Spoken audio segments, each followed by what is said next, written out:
çok sağ ol, minnettarım. Allah sizi var eylesin. Kepenekçi hakkında bu kadar şiirler yazdım. Bugün Kepenekçi hakkında bir şiir söylemenize okuyup başladım. Həsrət məni qəm atına mindirib, yaman darıxmışam, ay kəpənəkçi.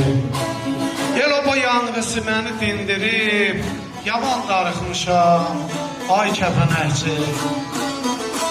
Dağlar oylağımdır, binələr yarım, bu eşki, sevgini de hardan alım. Gözləyir şairi, bələnim, yalım, yaman darıxmışam, ay kəpənəkçi.